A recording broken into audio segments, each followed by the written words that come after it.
ठाकुर जी सवेरे उठे और देखने लगे यशोदा मैया देख तो नहीं रही, और ठाकुर जी चुपचाप गए महाराज जहां पर सारे मक्खन दूध दही रखे, वहां पहुंच गए गौरस भंडार में। और गौरस भंडार में एक मटकी के ऊपर से ढक्कन हटाए करके जैसे ही ठाकुर जी ने हाथ बोर के पानो प्रारंभ किया, सामने एक खंबा था, उसमें मणि लग रही थी। आज पहली बार 3.5 वर्ष की आयु में ठाकुर जी ने अपना प्रतिबिंब देखा।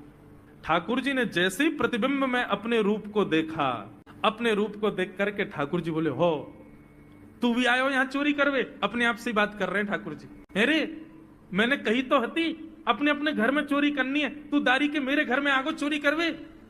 ठाकुर जी अपने प्रतिबिंब से बात कर रहे हैं। अब गौरस भंडार में ठाकुर जी की आवाज गूंज रही थी और वो गूंजते हुए रसोई घर में जा रही थी। रसोई में मैया ने सुनी, बोले ये लाला कहां से बोल लो है? उठ गयो कन्हैया? मुझको पतो भी ना चली, नूपुरन की आवाज ना आई। मैया दौड़ करके गई तो देखा ढूंढते ढूंढते गौरस भंडार में ठाकुर जी अपने प्रतिबिंब से बात कर रहे हैं। कितनी सुंदर झांकी है ठाकुर जी की। ठाकुर जी मक्खन पा रहे हैं। बोले अच्छा अब आ तो गए हो यहाँ पे, लेकिन सुन चुपचाप चोरी करके भाग जाइयो, मेरी मैया बहुत मारेगी तोकू। बाकू यदि पतो चल गई तू चोरी कर रहा है तोकू उखलते बांध देगी, मेरी मैया बहुत मारेगी। चुपचाप चोरी कर और निकल ले यहाँ से। ठाकुर जी चोरी की बात कर रहे थे, यशोदा मैया ने पीछे से सुनी, लाला ओ कन्हैया। ठाकुर जी घबरा गए, मैया कैसे आ गई? हाँ मैया, कौन से बात कर रहे हो तू? अरे मैया देख हमारे घर में चोर घुसायो है।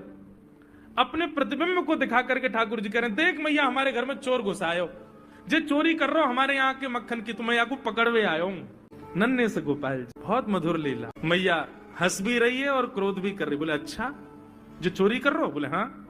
चल याकू तो मैं पकड़ लूंगी, लेकिन जे बता तेरे हाथ में मक्खन कैसे लगो? तू तो याकू पकड़वे आयो ना।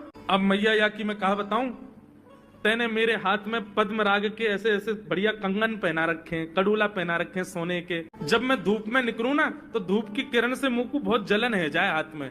तो कल मेरे सखा मधुमंगल ने मुझसे कही, बोले लाला जे जलन तेरी दूर रह जाएगी, तू मक्खन में हाथ बोर लियो अपनो, सो तेरी जलन दूर रह जाएगी। या हमारे मैया जलन हटावे के काजे मैंने हाथ बोरो है। मैया बोली अच्छा चल लाला, यहाँ तो तेरे जलन है रही और यहाँ पे यहाँ मक्खन कैसे लगो? ठाकुर जी बोले मैया मैं अपनी जलन दूर कर रहा हूं। इतने में जन कहां एक मक्खी आके मेरे मुंह पे बैठ गई। बाकू उड़ावे के काजे मैंने जैसे मुंह पे हाथ किया सो मक्खन मेरे मुंह पे लग गो। मैया मैया बोली लाला तू चोरी भी करन लगो और अब झूठ भी बोलन लगो मुझसे।